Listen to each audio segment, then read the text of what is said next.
Hello guys, അപ്പം ഇങ്ങനെ ഏകദേശം മൂന്നാർ എത്താനായി. എന്നാലും എത്തിയിട്ടില്ല, ഇനിയും കുറേ പോകണം കേട്ടോ.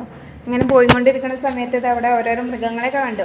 മങ്കിനെ കണ്ടു, സിംഹവാലൻ കുരങ്ങ്, പിന്നെ നിറയെ പീലിയുള്ള മയിലുകളിലൊക്കെ കണ്ടു കേട്ടോ. പക്ഷെ വീഡിയോ ഒന്നും ശരിക്കും എടുക്കാൻ പറ്റിയില്ല, അപ്പോഴേക്കും വണ്ടി പോയി. അങ്ങനെ കുറച്ച് ചോരൊക്കെ കയറി കഴിഞ്ഞു. പിന്നെ ഞങ്ങളൊരു കടയിൽ, അധികം തിരക്കൊന്നും ഇല്ലാത്ത ചെറിയൊരു കട കേട്ടോ.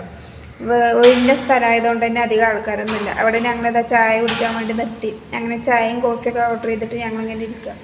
അങ്ങനെ ചായയൊക്കെ എത്തിയിട്ടുണ്ട്. അപ്പോൾ ഐറിൻക്ക് കോഫിയും ബിസ്ക്കറ്റൊക്കെ വേണം പറഞ്ഞിട്ട് അവളും കഴിച്ചുകൊണ്ടിരിക്കണം കേട്ടോ. അങ്ങനെ അതൊക്കെ കഴിച്ച് കഴിഞ്ഞിട്ട് ഞങ്ങളിതാ പിന്നെയും പോയി. ഞങ്ങളുടെ ലക്ഷ്യം മൂന്നാറാണ്, അങ്ങോട്ട് പോയിക്കൊണ്ടിരിക്കുക. അപ്പോൾ നിറയെ തേയിലത്തോട്ടമൊക്കെ കാണണം കേട്ടോ. അതിൽ കാണാൻ അത്ര ഭംഗിയില്ല, പക്ഷെ നല്ല ഭംഗി, നല്ല അടിപൊളി പ്ലേസ് കേട്ടോ കാണുമ്പോൾ. അങ്ങനെ ഞങ്ങൾ ഒരു ചെക്ക് പോസ്റ്റിൻ്റെ അവിടെ എത്തി. വണ്ടിയൊക്കെ ഒന്ന് ജസ്റ്റ് ചെക്ക് ചെയ്തിട്ട് വീണ്ടും ഞങ്ങൾ പോയിക്കൊണ്ടിരിക്കുക. അപ്പോൾ ഇവിടെ നിറയെ ഈ ചുവപ്പ് കളറിലുള്ള പൂവും അതുപോലെ തന്നെ കണിക്കൊന്നയും നല്ല